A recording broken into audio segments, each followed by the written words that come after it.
അപ്പോൾ ആ നാട്ടിൽ വളരെ ഫേമസ് ആയിട്ടുള്ള ഒരു ബ്രോത്തൽ ഹൗസ് ഉണ്ട്. സ്വാഭാവികമായും ഉണ്ണിപ്പണിക്കരുടെ ആദ്യത്തെ സ്റ്റോപ്പ് അവിടെ തന്നെ. അപ്പോൾ ഈ ബ്രോത്തൽ ഹൗസിൽ ഒരു കൊലപാതകം നടന്നിരിക്കുന്നു. അതായത് രാജാവിന് വേണ്ടപ്പെട്ട ഒരു വ്യാപാരിയെ ആരോ ആ ബ്രോത്തൽ ഹൗസിൽ വെച്ച് കൊന്നു. ഇവിടം തൊട്ട് സിനിമ ഒരു ജോണർ ഷിഫ്റ്റ് തന്നെ നടത്തി മാമാങ്കം ചരിത്രമൊക്കെ വിട്ട് ഒരു മർഡർ മിസ്റ്ററി ആയിട്ട് മാറുകയാണ്. ഈ സേതുരാമയ്യർ CBI ഒക്കെ പോലെ ഒരു ക്രൈം ഇൻവെസ്റ്റിഗേഷൻ ത്രില്ലറാണ് സംവിധായകൻ M. പത്മകുമാർ ആഗ്രഹിച്ചത്. പക്ഷേ എടുത്തു വന്നപ്പം സേതുരാമയ്യർ CBIയുടെ സ്പൂഫ് പോലെ ആയിപ്പോയി. സിദ്ദിഖാണ് ലോ കോസ്റ്റ് സേതുരാമയ്യർ CBI. തലച്ചെന്നൂർ എന്നൊരു ക്യാരക്ടറാണ് സിദ്ദിഖ് ഈ സിനിമയിൽ ചെയ്യുന്നത്. അങ്ങനെ തലച്ചെന്നൂർ വന്നിട്ട് ഈ വ്യാപാരിയുടെ കൊലപാതകം അന്വേഷിക്കും.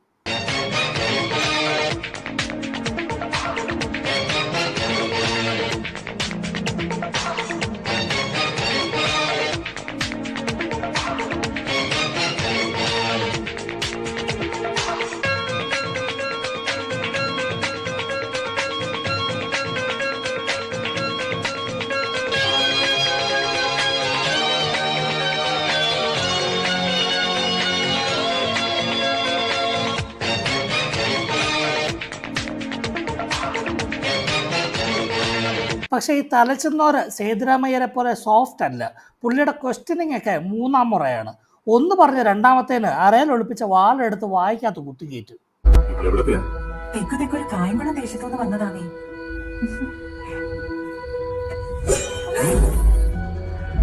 നീ കായംകുളത്തിൽ നിന്ന് വന്നതാണെങ്കിൽ ഈ വാൾമുന നിനക്ക് പൂവമ്പഴം സ്വാദ് നോക്കുന്ന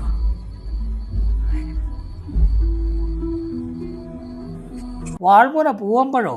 അപ്പോൾ കുന്തമന കുഴിമന്തി ആയിരിക്കും. ഇതാരുടെ ഇങ്ങനത്തെ ഡയലോഗ്സ് ഒക്കെ എഴുതുന്നത്? അപ്പോൾ ഈ ബ്രോത്തൽ ഹൗസിലെ ഗേൾസ് ഈ വ്യാപാരി എങ്ങനെയാണ് മരിച്ചതെന്ന് കുറ്റസമ്മതം നടത്തും. ഈ ബ്രോത്തൽ ഹൗസിൽ ഒരു സ്റ്റാർ പെർഫോമർ ഉണ്ട്, ഉണ്ണിമായ. ഈ വ്യാപാരി വന്നു കയറിയ ഉടനെ ഉണ്ണിമായ പറഞ്ഞു,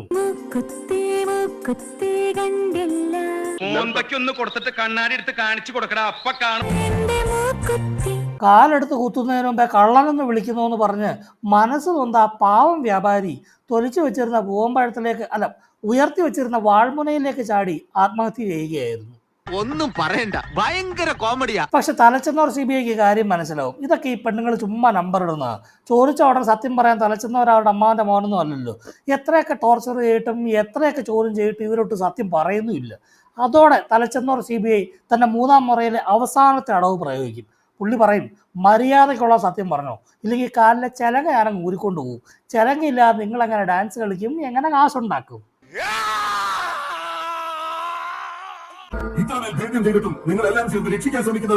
ഇടിഞ്ഞ കുളങ്കോരി പോയി ക്ഷയിച്ച തറവാടുകളുടെ ഈടും കാതലും കൊണ്ടുവന്ന് ആരോരും ഇല്ലാതെ നിന്ന് ഈ പെണ്ണുങ്ങൾക്ക് അഭയം കൊടുത്ത് പെറ്റമ്മയെ പോലെ ഇക്കാലം അത്രയും പോറ്റി സൂക്ഷിച്ചതും അദ്ദേഹമായിരുന്നു. അപ്പോഴാണ് 24 വർഷങ്ങൾക്ക് മുമ്പ് മാമാങ്കത്തിന് പോയി മുങ്ങിക്കളഞ്ഞ ചന്ദ്രോത്ത് വലിയ പണിക്കരുടെ രണ്ടാം വരവ്, വെല്ലിമ്മാമയുടെ മാസ് റീഎൻട്രി.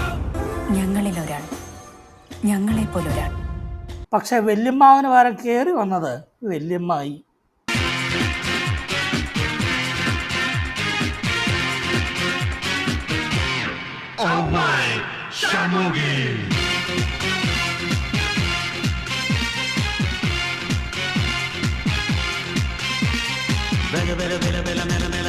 അമ്പളയ്ക്കും വേല പൊപ്പണിക്കും വേല പൊപ്പണയാ പോണ അമ്പളയ്ക്കും വേല വേല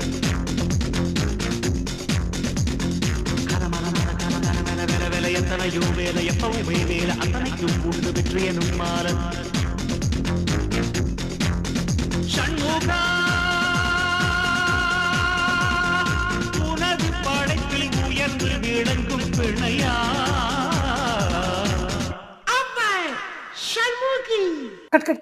അത് ശരിയായില്ല, അത് മോശമായിപ്പോയി. ഒരു മെഗാ നടൻ്റെ മെഗാ ഇൻട്രോ നടക്കുമ്പം ഔവൈ ഷൺമുഖിയുടെ മ്യൂസിക് ഇട്ട് കൊടുത്തോളും തീരെ ശരിയായില്ല.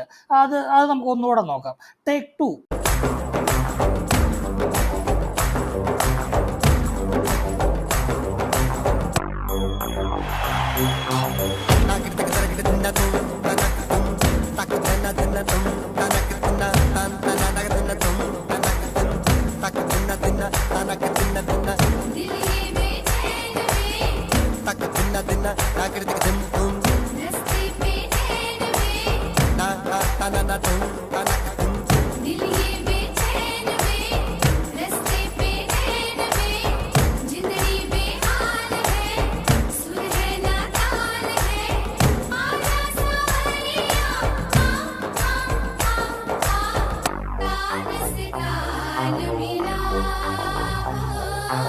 ഇതിപ്പോൾ ഏത് മ്യൂസിക് ഇട്ട് കൊടുത്താലും കോമഡി ആണല്ലോ. അപ്പം BGMന്റെ കുഴപ്പമല്ല.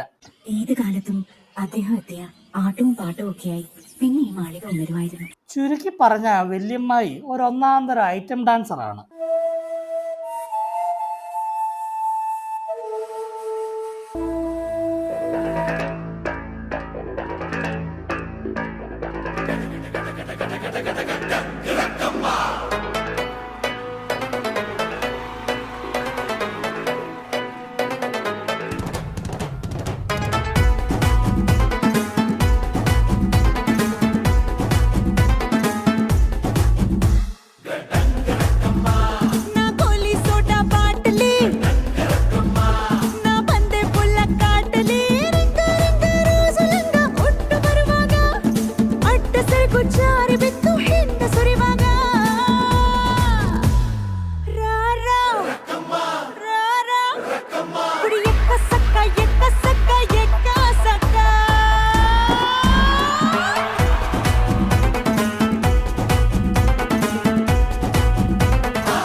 അങ്ങനെ ഇരിക്കുമ്പോഴാണ് മാമാങ്കത്തിന് പോയ കുഞ്ഞുണ്ണി കോംബോ അവിടെ എത്തുന്നത്.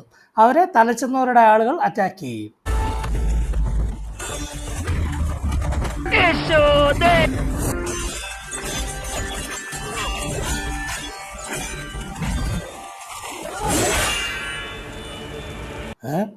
ഇതാരാ മൊട്ടയടിച്ച പിണറായി വിജയനോ?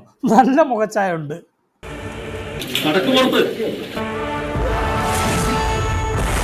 അങ്ങനെ ഫൈറ്റ് നടക്കുന്നതിനിടയ്ക്ക് നല്ല ടോപ്പ് ആംഗിൾ വ്യൂ കിട്ടുമെന്നും പറഞ്ഞുകൊണ്ട് മരത്തിൻ്റെ മുകളിൽ കയറിയിരുന്ന ചുമ്മാ കോലിട്ട് കുത്തിക്കൊണ്ടിരുന്ന ദിനേശ് പ്രഭാകരനെ ആരാണ്ടോ വള്ളിയെ തൂങ്ങി വന്ന് കൊരവള്ളി പൊട്ടിച്ചുകൊണ്ട് പോകും. അങ്ങനെ ഈ കുഞ്ഞുണ്ണി കോംബോ വല്യമ്മായി നടത്തുന്ന ബ്രോത്തൽ ഹൗസിലെത്തും.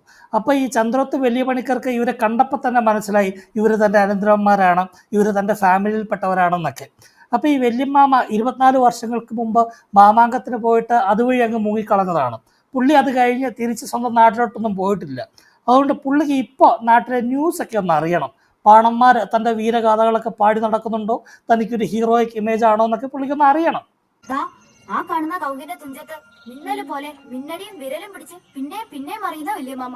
ആ വല്യമാമയോളം വലിയ അഭ്യാസി അതിന് മുന്നും പിന്നും ഇല്ലാത്രേ. ആളെ കൂടെയൊന്നും ഇല്ലാതെ വെറും വടി കൊണ്ട് മഴയത്ത് നനയാൻ നടക്കുമായിരുന്നത്രേ. അങ്ങനെ ഒരാളെ കുറിച്ച് ഞങ്ങൾക്കും ഒരു കഥയുണ്ട്. എന്താ ഉണ്ണിയുടെ കഥ? കേൾക്കട്ടെ. കുലദ്രോഹി എന്ന് വലിയവരൊക്കെ വിളിക്കുന്ന ഒരു വല്യമാവന്റെ കഥ. കളരി പരമ്പര ദൈവങ്ങളെല്ലാം ചതിച്ച് മാനം കെടുത്തി ചാടിപ്പോയി. അഴുക്കച്ചെറുക്കൻ, തന്തേക്കാൾ മോശം. തന്ത ഭയങ്കര കുഴപ്പമായിരുന്നു. അത് കഴിയുമ്പോൾ ഉണ്ണിപ്പണിക്കർ പറയും, ഞങ്ങൾ മാമാങ്കത്തിന് പോവാണ്, ഇന്ന് സാമൂതിരിയെ തല്ലിക്കൊന്ന് മപ്പാസ് അടിച്ചിട്ട് തന്നെ കാര്യം. ഇത് കേൾക്കുന്നതോടെ വല്യമ്മാവ് പറയും, എൻ്റെ പൊന്നടാവേ നീ ഒന്ന് മാമാങ്കത്തിന് പോകല്ലേ, അവിടെ കംപ്ലീറ്റ് കള്ളന്മാരാ. ആ സാമൂതിരി സ്റ്റേജിൽ തന്നെ ഇരുന്നോളാന്ന് വാക്ക് പറഞ്ഞിട്ടാണ് ഞാൻ എൻ്റെ ടീമുമായിട്ട് പോയത്. ഒടുക്ക അവിടെ ചെന്ന് ചാടി കുത്തി ഉരുണ്ട് മറിഞ്ഞ് എങ്ങനെയൊക്കെയോ സ്റ്റേജിൽ കയറിയപ്പം ആ കള്ളക്കളവൻ മുങ്ങിക്കളഞ്ഞു. പിന്നെ അവിടെ നിന്നുള്ള ഉയരം കൊണ്ട് ഓടിത്തള്ളാൻ ഞാൻ പെട്ട പാട് എനിക്ക് മാത്രം അറിയാം. അതുകൊണ്ട് നിങ്ങൾ പോകരുതെന്ന് പറഞ്ഞിട്ട് അവരെ പിന്തിരിപ്പിക്കാൻ ശ്രമിക്കും. ആയുസ്സും ആരോഗ്യവും നിങ്ങൾ മാത്രം ആരംഭമായിട്ടുള്ള വിട്ടവർക്കായി ബാക്കി വയ്ക്കും. നിങ്ങൾക്കുള്ള ലക്ഷ്യം അതാണ്. പക്ഷെ ഉണ്ണിപ്പണിക്കർക്ക് മാമാങ്കത്തിന് പോയേ പറ്റൂ എന്ന് വാശി. അറിയാലോ, ഉണ്ണിക്ക് വാശി കയറി കഴിഞ്ഞാൽ പിന്നെ കുതിരയെ പാർക്ക് ചെയ്യുന്ന സ്ഥലത്തോട്ട് വിളിച്ചുകൊണ്ട് പോയി കുനിച്ചു നിർത്തി കൂമ്പരിടിക്കും, അല്ലെങ്കിൽ മെതിയടിയൊക്കെ ചവിട്ടി പൊട്ടിക്കും. അങ്ങനെ ആകെ വൻ കച്ചറ സീനാണ്. അതോടെ വല്യമാമ പറയും, ഓക്കെ ഫൈൻ, ഞാൻ സമ്മതിച്ചു. ഒരു കാര്യം ചെയ്യാം, ഞാൻ ഈ കൊച്ചിനോട് 2-3 ചോദ്യങ്ങൾ ചോദിക്കാം. നമ്മുടെ ചരിത്രവും സംസ്കാരവും ഐതിഹ്യവും ഒക്കെ ആയിട്ട് ബന്ധപ്പെട്ട 3-4 ചോദ്യങ്ങൾ ചോദിക്കാം. അതിന് ഇവൻ കറക്റ്റായിട്ട് ഉത്തരം പറയുകയാണെങ്കിൽ ഈ പയ്യന് ഞാൻ തന്നെ ട്രെയിനിങ് കൊടുക്കാം, സാമൂതിരിയെ തട്ടാൻ ഞാൻ സഹായിക്കുകയും ചെയ്യാം. അങ്ങനെ വല്യമ്മാവയും അനന്തരവനും തമ്മിലുള്ള Q&A സെഷൻ ആരംഭിച്ചു. കം ലെറ്റ്സ് പ്ലേ നിങ്ങൾക്കുമാകാം കോടീശ്വരൻ. ആദ്യത്തെ ചോദ്യം 1000 രൂപ നേടിത്തരും. First question. കാട്ടിലെ 10 മൃഗങ്ങളുടെ പേര് പറ. 5 ആന 5 സിംഹം. ഒറ്റപ്പരിപ്പുള്ള ഫലം തേങ്ങ. ആശ്വാസമായി. ഒന്നിൽ കൂടുതൽ പരിപ്പുള്ള ഫലം കുട്ടികളുടെ വളർച്ചയ്ക്ക് കുപ്പിപ്പാലാണോ മുലപ്പാലാണോ നല്ലത്? അതിലെന്താ എത്ര സംശയം? മുലപ്പാല്. ഉത്തരം ശരിയാ. പക്ഷേ കാരണം എന്താ? മുലപ്പാലാകുമ്പോ പൂച്ചകെട്ട് കുടിക്കത്തുമില്ല, താഴെ വീണ് പൊട്ടത്തുമില്ല. അപ്പൊ ട്രെയിനിങ്ങിന് മുമ്പ് വല്യമ്മാവൻ അനന്തരവൻ ചെക്കന് ഒരു മോട്ടിവേഷൻ ക്ലാസ് കൊടുക്കും, അവനെ ഒന്ന് ഇൻസ്പയർ ചെയ്ത് അവന്റെ ആ ഫൈറ്റിംഗ് സ്പിരിറ്റ് ഒക്കെ ഒന്ന് ബൂസ്റ്റ് ചെയ്ത് എടുക്കാൻ വേണ്ടിയിട്ട്. ഈ മരിക്കുമ്പോ ശരീരം ദഹിപ്പിക്കുന്ന എന്തിനാ? അപ്പോഴത് പഞ്ചഭൂതങ്ങളിൽ പ്രകൃതിയിൽ ലയിക്കും. ദഹിപ്പിക്കാത്ത ശരീരം നരിക്കും കുറുക്കനും കഴുകനും ഭക്ഷണം അല്ലേ? എന്റെ ശരീരത്തിന് അങ്ങനെ ദഹിക്കാനായില്ലെങ്കിലോ? ഉണ്ണിക്ക് അങ്ങനെ സംഭവിക്കില്ല. ഉറപ്പായിട്ടും ദഹിപ്പിച്ചിരിക്കും. അത് ഈ വല്യമ്മാവന്റെ വാക്ക്, അത് ഓർത്ത് ടെൻഷൻ അടിക്കണ്ട. നിന്റെ ദേഹം കാകനും കുറുനരിക്കും കഴുകനും ഞാൻ വിട്ടുകൊടുക്കില്ല. അതോടെ കൊച്ചിനൊരു കാര്യം മനസ്സിലായി, തൻ്റെ കാര്യത്തിൽ ഒരു തീരുമാനമായെന്ന്. അങ്ങനെ അവർ പിറ്റേ ദിവസം ട്രെയിനിങ് തുടങ്ങും.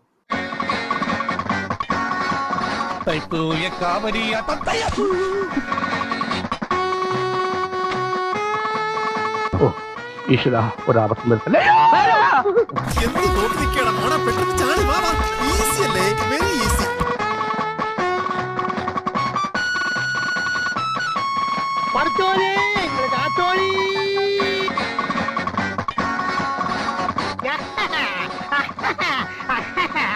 നീ ഒന്നിങ്ങോട്ട് വന്നേ, വരുമ്പോ ഒരു മുണ്ടും എടുത്തോ.